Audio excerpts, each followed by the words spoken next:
Durante o depoimento, o tenente brigadeiro Carlos de Almeida Batista Júnior, ex-comandante da Aeronáutica, confirmou que houve reuniões para planejar um suposto golpe de Estado no país. A reportagem é de Bruno Pinheiro. O ex-comandante da FAB, Batista Júnior, foi ouvido em uma audiência no Supremo Tribunal Federal como testemunha de tudo o que ele ouviu e viu nos últimos anos em relação a uma suposta tentativa de golpe de Estado.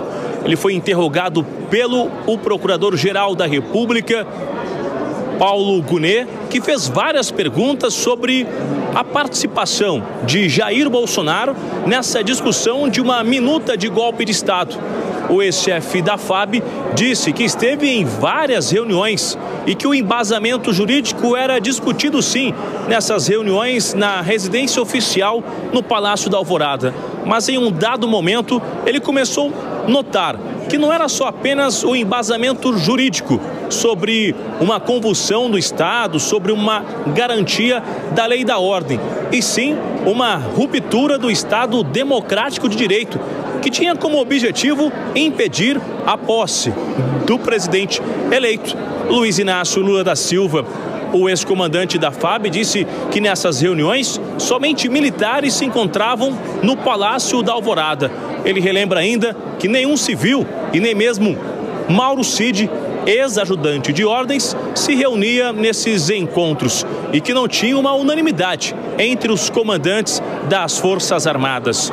O ex-comandante da FAB relembrou também na audiência desta quarta-feira no Supremo Tribunal Federal que os militares foram levados para uma reunião no Ministério da Defesa e que o ministro da Defesa logo colocou sobre esta mesa um documento que era uma espécie de uma minuta. E ele fez um questionamento se esse documento era para ruptura do Estado, o que foi confirmado que sim. Na sequência, ele abandonou essa reunião e não sabe o que aconteceu de fato na sequência. O ex-chefe da FAB também revelou que Jair Bolsonaro estava muito decepcionado com o resultado das eleições de 2022, quando se instalou uma comissão especial das Forças Armadas para investigar as urnas eletrônicas e que quando esse relatório saiu, Jair Bolsonaro, ele também foi informado que não tinha nenhum erro, ou seja, que nada estava alterando o resultado eleitoral. O dia para divulgar este documento foi adiado, mas ainda assim os comandantes mais antigos de cada força assinaram este documento. E ele foi divulgado tanto nas redes sociais do governo federal, quanto também nas oficiais dos órgãos. E após isso, acabou gerando toda essa repercussão entre os apoiadores de Jair Bolsonaro. O ex-comandante da FAB relembra ainda que esteve em uma formatura no ITA. O filho do general Augusto Heleno, ex-chefe do GSI, ele também estava nesta formatura. E naquele dia, Augusto Heleno, que não tinha o hábito de conversar com o chefe da FAB, chamou reservadamente e disse que necessitava de uma carona no avião da Força Aérea até a capital federal, a chamado de Jair Bolsonaro, para uma reunião de emergência no sábado.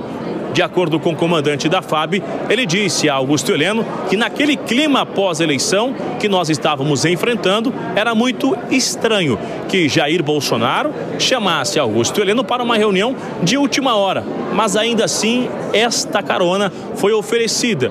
General Heleno se limitou a conversar durante a viagem e o comandante da FAB não soube explicar aos ministros do Supremo Tribunal Federal se essa reunião de fato aconteceu e o que foi discutido neste encontro na residência oficial.